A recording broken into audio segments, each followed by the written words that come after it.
સ્વાગત છે આપ સૌનું વીટીવી ન્યૂઝમાં। હું છું આપની સાથે રાધા। મહામંથનમાં આજે બે મુદ્દા પર વાત કરવી છે। ઇથેનોલના કારણે દેશમાં કેટલી જગ્યા પર કેટલાઓ એવા કિસ્સાઓ સામે આવ્યા છે। લોકોની એક ફરિયાદ છે કે ગાડીમાં નુકસાન થઈ રહ્યું છે। શું છે હકીકત, એના વિશે વાત કરીશું, પરંતુ એની પહેલા વાત વરસાદી વર્તારાને લઈને કરવી છે। કારણ કે આ વખતેનો જે વરસાદ રહ્યો છે ક્યાંક સવાલો ઉઠાવનારો, ક્યાંક લોકોના મનમાં સવાલ થાય એ પ્રકારનો। આ બંને મુદ્દા પર આજે ચર્ચા કરીશું, પરંતુ એની પહેલા વીટીવી ન્યૂઝના તમામ દર્શક મિત્રોને આજના ખૂબ પવિત્ર દિવસ એટલે કે અષાઢી બીજના આપ સૌને ખૂબ ખૂબ અભિનંદન। આજે ભગવાન નગરચર્યાએ નીકળ્યા અને આજનો દિવસ પાવન દિવસ રહ્યો। પહેલો મુદ્દો વરસાદ પર આજે વાત કરીશું। અષાઢી બીજ એટલે કે ભારતીય સંસ્કૃતિમાં શુભ શરૂઆતનું પ્રતીક માનવામાં આવે છે અને કહેવાય છે કે જો અષાઢી બીજે મેઘરાજા શુકન સાચવે તો આખી ઋતુ હરિયાળી અને સમૃદ્ધિ લઈને આવે છે। આ વર્ષે પણ કંઈક આવું જ જોવા મળ્યું છે। લાંબા વિરામ બાદ મેઘરાજાએ અષાઢી બીજના પવિત્ર દિવસે જ ગુજરાતમાં ધમાકેદાર એન્ટ્રી કરી છે। અમરેલી, બગસરા, જૂનાગઢ, ગીર સોમનાથ, રાજકોટ, જામનગર અને કચ્છથી લઈ દક્ષિણ ગુજરાત સુધી વરસાદે આજે હાજરી નોંધાવી। સુરતના કામરેજમાં 2 ઇંચ જેટલો વરસાદ વરસ્યો, જ્યારે રાજ્યના 70થી વધારે તાલુકાઓમાં આજે મેઘમહેર વરસી છે અને મેઘમહેર થતાં જ ખેડૂતોના ચહેરા પર આજે ખુશી જોવા મળી। પરંતુ આ વરસાદ એ માત્ર એક દિવસની રાહત નથી। હવામાન વિભાગનું કહેવું છે કે આગામી 16 થી 20 જુલાઈ સુધી એટલે કે આજથી 20 જુલાઈ સુધી રાજ્યમાં વરસાદનો વધુ એક મજબૂત રાઉન્ડ જોવા મળી શકે છે। એનું કારણ પણ ખાસ છે, કારણ કે એક સાથે 4 વેધર સિસ્ટમ સક્રિય થઈ છે। બંગાળની ખાડીમાં સર્જાયેલ low pressure system, upper air cyclonic circulation, western disturbance અને મોન્સૂન ટ્રફ આ બધું એક સાથે અસર કરી રહ્યા છે। એટલે કે આગામી દિવસોમાં માત્ર છૂટા છવાયા ઝાપટા નહીં, પરંતુ ક્યાંક ગાજવીજ અને તેજ પવનની સાથે અનેક વિસ્તારોમાં સામાન્યથી મધ્યમ તો ક્યાંક ભારે વરસાદની પણ શક્યતાઓ વ્યક્ત કરાઈ છે। પરંતુ વરસાદ જેટલો જરૂરી છે એટલો જ સંતુલિત વરસાદ આવે એ પણ જરૂરી છે। આગામી 5 દિવસ દરમિયાન હવામાન કેવું રહેશે, કયા વિસ્તારમાં વરસાદ વરસશે, ઉત્તર ગુજરાત અને કચ્છમાં જે પ્રકારનો અત્યાર સુધીનો વરસાદ રહ્યો છે તો ત્યાંનું હવે આગામી સમયમાં હવામાન શું કહી રહ્યું છે? શું નદીઓ અને ડેમોમાં નવા પાણીની આવક થશે અને શું આ વરસાદ એ ગુજરાતમાં ચોમાસાને નવી ગતિ આપશે? વરસાદના દરેક વર્તારા, હવામાન વિભાગની આગાહી અને જમીન પરની વાસ્તવિક સ્થિતિ પર આજે નજર કરીશું, વિગતવાર ચર્ચા કરીશું।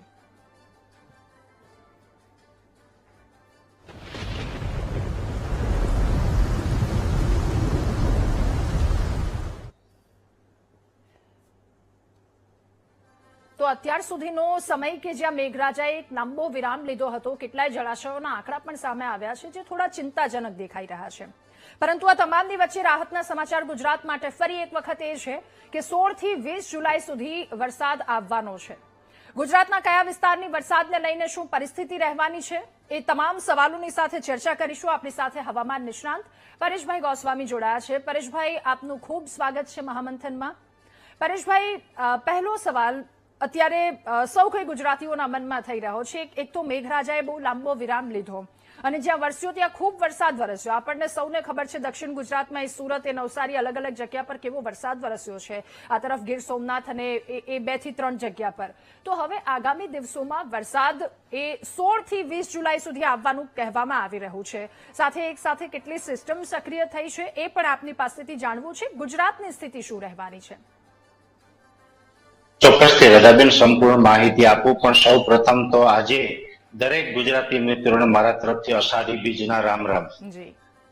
હવે જે વાત કરવાની છે, આમ જોવા જઈએ તો અત્યારે ગુજરાતની અંદર સાર્વત્રિક વરસાદ હજુ પણ નથી, છતાં પણ જોવા જઈએ તો અત્યારે જે સિસ્ટમ સક્રિય થઈ છે જેમાં એક વેસ્ટર્ન ડિસ્ટર્બન્સ છે એટલે કે WD પસાર થઈ રહ્યું છે, એ સાથે બંગાળની ખાડીની અંદર એક સિસ્ટમ છે।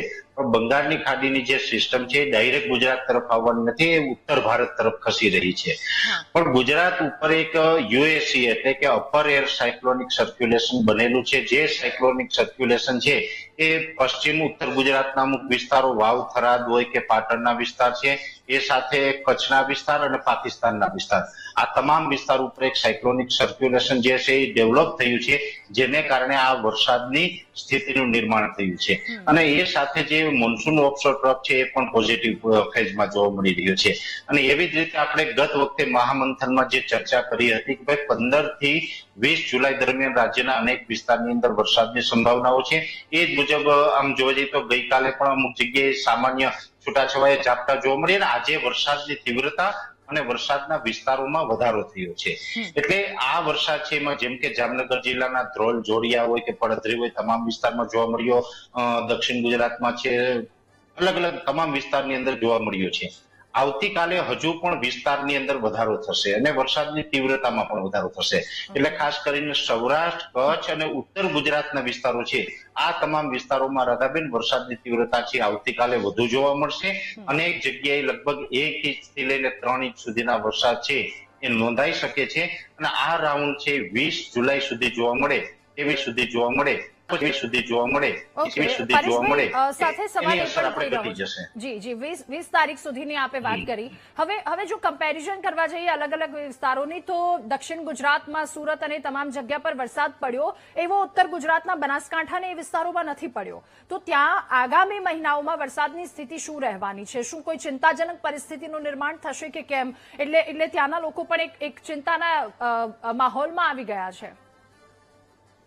દાદાબેન, આમ જોવા જઈએ તો આ જે વરસાદનો રાઉન્ડ છે એ હજુ જુલાઈ મહિના દરમિયાન લાંબો ચાલવાનો છે. કેમ કે આ યુએસસી પસાર થઈ ગયા પછી ફરીથી એક બંગાળની ખાડીની અંદર લો પ્રેશર સિસ્ટમ બને અને એ લો પ્રેશર સિસ્ટમ છે મધ્યપ્રદેશના માર્ગે થઈને ગુજરાત ઉપરથી પસાર થવાની છે.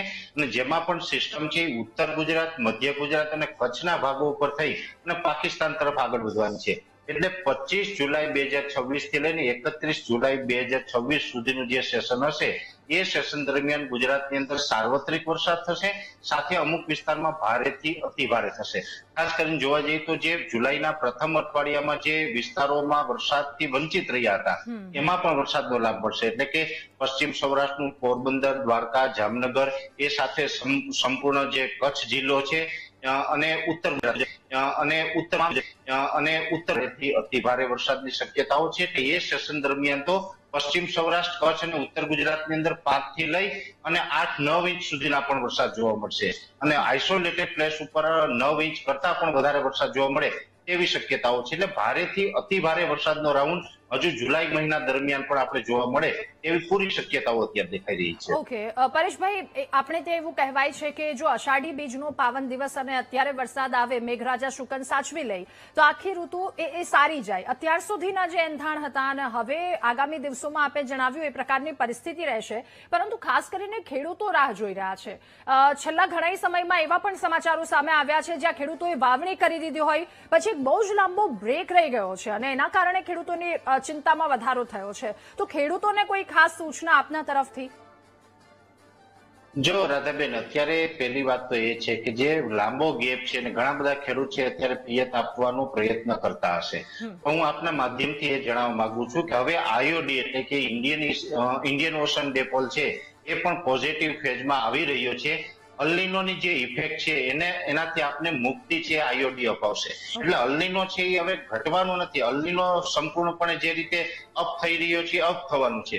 આઈઓડી ને કારણે આપણે ગુજરાતની અંદર બેક ટુ બેક વરસાદી સિસ્ટમ આવતી રહેશે અને વરસાદ પડવાના છે. 15 થી 20 તારીખનું જે સેશન ચાલી રહ્યું છે આમાં જે વિસ્તારમાં વરસાદનો લાભ મળશે એને તો મળશે, પણ એ પછી જુલાઈના છેલ્લા અઠવાડિયામાં એટલે કે 25 થી 31 તારીખમાં પડશે એમાં પણ સારા વરસાદ પડવાના છે. એટલે ખેડૂતોએ અત્યારે હજુ પિયત આપવા માટે બહુ ઉતાવળ ન કરવી જોઈએ, વરસાદની રાહ જોવી અને હવે બધા જ ને વરસાદનો લાભ મળશે. સાર્વત્રિક રાઉન્ડ આવશે એટલે ઉત્તર ગુજરાત હોય, મધ્ય ગુજરાત, દક્ષિણ ગુજરાત, સૌરાષ્ટ્ર, કચ્છ એમ 5 ઝોન છે જે વેધરના રૂલ્સ મુજબ એ બધા જ રૂલ્સ રીજનમાં સારા વરસાદ છે થવાના છે. ઓકે પરેશભાઈ, હવે આપણે સામાન્ય રીતે તો એવું ન કહી શકીએ, પરંતુ જો અંદાજો લગાવે, કારણ કે ક્યાંક એક સિસ્ટમ સક્રિય થઈ તો એ ગુજરાત તરફ આવતા આવતા રાજસ્થાનથી આમ વળી જાય છે એવું પણ આપણે જોયું છે. એટલે એક ચોક્કસ અંદાજો તો ન લગાવી શકીએ, પરંતુ શું એવો અંદાજો લગાવી શકીએ કે આ અત્યારે જુલાઈ ચાલી રહ્યો છે, ઓગસ્ટ સપ્ટેમ્બરમાં કયા પ્રકારનો વરસાદ રહેવાનો છે આગામી સમયમાં? કારણ કે એ સિસ્ટમ તો ગમે ત્યારે કોઈ પણ રીતે મોડ લઈ લેશે તો એ થોડુંક અઘરું થઈ શકે, પણ જો આપણે શક્યતા વ્યક્ત કરીએ તો નહીં જો બેન રાધાબેન, એ સિસ્ટમના જે ટર્ન લાગતા હોય છે એની પાછળ પણ ટેકનિકલ કારણ હોય. જો અત્યારે પણ એક બંગાળની ખાડીની અંદર વેલમાર્ક લો પ્રેશર શરૂઆતની વાતમાં જ આપણે જણાવ્યું છે કે એ ઉત્તર ભારત તરફ જવાનું છે. એનું કારણ છે કે ઉત્તર ભારત તરફથી ઉપરા ઉપર 2 WD પસાર થઈ રહ્યા છે, વેસ્ટર્ન ડિસ્ટર્બન્સ. એટલે એ કેશાકર્ષણના ભાગરૂપે આકર્ષિત કરી રહ્યા છે. સાથે ગુજરાત ઉપર યુએસી છે, અપર એર સાયક્લોનિક છે, જે આપણે ગુજરાત તરફ એમને આવવા નથી દેતું. એટલે સામે જો કોઈ સિસ્ટમ આવતી, સામે કોઈ હાઈ પ્રેશર હોય અથવા તો મજબૂત કોઈ શિયર ઝોન હોય અથવા તો કોઈ યુએસી હોય, ત્યારે એ સિસ્ટમ ફંટાતી હોય છે. એટલે એના ટેકનિકલ કારણ હોય છે. એટલે જે ઓગસ્ટની વાત છે, તો ઓગસ્ટમાં તો જે આઈઓડી છે એ ફૂલ પોઝિટિવ ફેઝમાં રહેવાનું છે, જેથી કરીને બંગાળની ખાડીની કરતા પણ વધુ સિસ્ટમ છે એ આપણે અરબ સાગરમાં બનવાની સંભાવનાઓ છે, જેથી કરીને ગુજરાતની અંદર ઓગસ્ટ મહિના દરમિયાન પણ વરસાદના સારા લાભ મળતા રહેશે. ઓગસ્ટ મહિનામાં કોઈ ચિંતા નથી. અને જેમાં પણ ખાસ કરીને લાંબા ગાળાનું અનુમાન જોવા જઈએ તો લગભગ 26 ઓગસ્ટ થી લઈ અને 6 સપ્ટેમ્બરનું જે સેશન હશે, એ સેશન દરમિયાન તો ગુજરાતની અંદર અતિવૃષ્ટિ જેવા માહોલ જોવા મળશે, અતિ ભારે વરસાદ જોવા મળે એવી પણ શક્યતાઓ છે. એટલે આપણે બધા ડેમો ભરાઈએ, ગુજરાત માટે પાણીની સારી વ્યવસ્થા થઈ જાય અને ખેડૂતો માટે પણ સારું થાય એવા વરસાદની હજુ પણ આગળ ઉપર આપણે ઓગસ્ટમાં પણ સંભાવનાઓ રહેલી છે. એટલે આગળ ઉપર આપણે આઈઓડી છે આપણા માટે પોઝિટિવ છે, એટલે આપણે કોઈ ચિંતા કરવાની જરૂર મને દેખાતી નથી. ઓકે, પરેશભાઈ એક વાતનો મને એક સવાલ હતો કે અત્યારે 206 જળાશયોની જે સ્થિતિ છે, જ્યાં 41.14% જેટલો જળસંગ્રહ ઉપલબ્ધ છે, એટલે થોડો કે ચિંતાજનક વાત હતી. પણ આપણે ઓગસ્ટની વાત જણાવી છે, તો ક્યાંક એ બધી વસ્તુ સરભર થઈ શકે એ પ્રકારની સ્થિતિ છે. હવે બીજી વાત એ જાણવી છે, આપણે જણાવ્યું અતિવૃષ્ટિ જેવો માહોલ થઈ શકે. સુરતના લોકો, દક્ષિણ ગુજરાતના લોકો કે જ્યાં હવે એક પ્રકારની ચિંતા આવી ગઈ છે કે આ વરસાદનો એક રેત થઈ ગઈ છે, જો આવે તો એક સાથે 10-10 ઇંચ 18-18 ઇંચ આવી જાય અને પછી શહેરની જે હાલત થાય છે એ બહુ જ અઘરું છે. તો સુરત અથવા દક્ષિણ ગુજરાત એ તમામ વિસ્તારોમાં અથવા તો ગુજરાતના બીજા કોઈ વિસ્તારોમાં અતિવૃષ્ટિ જેવી સ્થિતિ એ કયા ચોક્કસ વિસ્તારમાં વર્તાવવાની શક્યતાઓ આપને દેખાઈ રહી છે?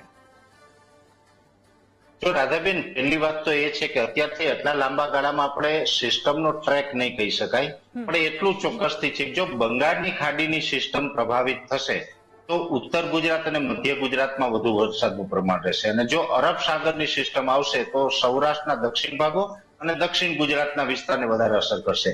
એટલે સમય આવતા આપણે જોવું પડશે કે આઈઓડી પોઝિટિવ થાય છે, જેને કારણે સિસ્ટમ ક્યાં લોકેશન ઉપર બને. જો અરબ સાગરમાં બને છે તો દક્ષિણ ગુજરાત અને સૌરાષ્ટ્રના દક્ષિણ ભાગો, અને બંગાળની ખાડીમાં બનશે તો સ્વાભાવિક રીતે ઉત્તર ગુજરાત અને મધ્ય ગુજરાતને અતિવૃષ્ટિનો સામનો કરવો પડે છે. ઓકે પરેશભાઈ, એક સવાલ એ પણ પૂછવો છે. અત્યારના રાઉન્ડની ફરી એક વખત ચર્ચા કરી લઈએ. 16 થી 20 જુલાઈની જે આપ વાત કરી રહ્યા છો કે જ્યારે સારો એવો વરસાદ વરસશે, ગુજરાતના કયા જિલ્લાઓ કે જ્યાં આની અસર સારી એવી રહેશે, જો જિલ્લાઓ અનુસાર આપણે વાત કરીએ તો? બિલકુલ રાધાબેન, જોવા જઈએ તો અત્યારે જે યુએસી સક્રિય છે એ પશ્ચિમ ઉત્તર ગુજરાત અને કચ્છના ભાગો ઉપર છે. એટલે આ યુએસી સિસ્ટમ છે એ લગભગ કચ્છના ભાગોની અંદર પણ વધારે પડતા વરસાદની ઝાપટાથી લઈને મધ્યમ વરસાદ સુધી અસર કરવાનું છે.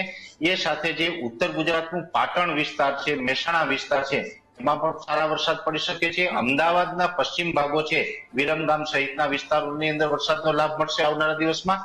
અને સાથે સૌરાષ્ટ્રનું દ્વારકાના અમુક વિસ્તારો, જામનગર, રાજકોટ, જુનાગઢ, બોટાદ અને ભાવનગર જેવા વિસ્તારો છે, આ વિસ્તારોને વરસાદનો સારો એવો લાભ મળે એવી શક્યતાઓ છે. અને દક્ષિણ ગુજરાતના વિસ્તારો છે એમાં આવતીકાલે 17 જુલાઈના રોજ થોડીક તીવ્રતા વધારે જોવા મળશે. એ પછી ત્યાં વરસાદની તીવ્રતા ઘટી જશે અને એકદમ સામાન્ય છૂટાછવાયા ઝાપટા નોંધાય એવી શક્યતાઓ છે. એટલે જિલ્લાવાઇઝ જોવા જાય તો આ પ્રકારનું ચિત્ર મને દેખાઈ રહ્યું છે. ઓકે પરેશભાઈ, મારી એક અંતિમ સવાલ આપને પૂછવો છે. આપે જણાવ્યું અત્યારે કે જે પ્રકારની સ્થિતિ વરસાદ રહેવાનો છે, એટલે ક્યાંક ખેડૂતોને એક હૈયાધારણા મળી ગઈ છે, થોડીક રાહત મળી ગઈ છે કે પિયતના પાણી કરતા હમણાં મેઘરાજા વરસવાના છે, એમની મહેરબાની થવાની છે, એટલે પાકને નુકસાનની જે ખેડૂતોને ભીતિ હતી હવે ક્યાંક ઓછી થઈ જશે આ પ્રકારની આગાહીથી. સાથે મારે આપને એ પણ સવાલ પૂછવો છે કે ક્યાંક પશુપાલકોને પણ એ ચિંતા હતી કે ઘાસચારો જે ભેગો કરી રાખવો પડશે. તો ફરી એકવાર ખૂબ ટૂંકમાં અને ખૂબ જ સરળ ભાષામાં ખેડૂતોને, પશુપાલકોને, તમામને આપના તરફથી કોઈ એક મેસેજ, કોઈ એક વાત અને વરસાદને લઈને જો અંતિમ પ્રતિક્રિયા મુદ્દા પર. દાદાબેન, અંતિમ પ્રતિક્રિયા બસ એ જ રહેશે કે વરસાદ છે એ આપણે જુલાઈના છેલ્લા અઠવાડિયામાં પણ થવાનો, ઓગસ્ટમાં પણ સારા વરસાદ છે અને સપ્ટેમ્બરમાં પણ છે. એટલે આમ જોવા જે છે એ હતી ને એને કારણે જે આપણે મે અને જૂન મહિના દરમિયાન અનાવૃષ્ટિની ઘણા બધા મિત્રો ચિંતા કરતા હતા. અમે ત્યારથી કહેતા આવ્યા છે કે આ વર્ષે આઈઓડી પોઝિટિવ રહેશે, એટલે ગયા વર્ષે 109% વરસાદ હતો એના કરતા આ વર્ષે થોડોક ઓછો થશે, છતાં પણ આપણે 90 થી લઈને 93% સુધી વરસાદ પડવાની સંભાવનાઓ છે. અને એ જે ઘટ છે અને એ જે જુલાઈ છે અને એ જે જૂનમાં તો આપણે ઘટ જોઈ છે, અને જુલાઈમાં પણ દર વર્ષની સરખામણી આ વર્ષે આપણે ગેપ મોટો આવ્યો, એટલે જુલાઈમાં પણ થોડીક ઘટ ચોક્કસથી છે, પણ ઓગસ્ટ અને સપ્ટેમ્બરમાં ઘટ નથી જોવા મળવાની. એટલે એકંદરે વર્ષ છે આપણું નબળું નથી થવાનું, કોઈ ચિંતા કરવાની જરૂર નથી. ઓકે પરેશભાઈ, ખૂબ આભાર આપનો અમારી સાથે જોડાવા બદલ, લોકો સુધી માહિતી પહોંચાડવા બદલ. તો જે રીતે આપણે અત્યાર સુધી ચર્ચા કરતા હતા કે આ ચિંતામાં ખેડૂતો, પશુપાલકો, સૌ કોઈ લોકો હતા કે જો આ પ્રકારની પરિસ્થિતિ રહી, વરસાદ વધારે ખેંચાઈ ગયો હતો, હવે અલગ અલગ એક સાથે 4 જેટલી સિસ્ટમ સક્રિય થઈ છે, એટલે કે ગુજરાતની ધરતી કે જે આ પ્રકારનો વરસાદ રહેવાનો છે, એટલે એ તમામ સમસ્યાઓ છે, સમસ્યાઓનો અંત આવતો દેખાઈ રહ્યો છે.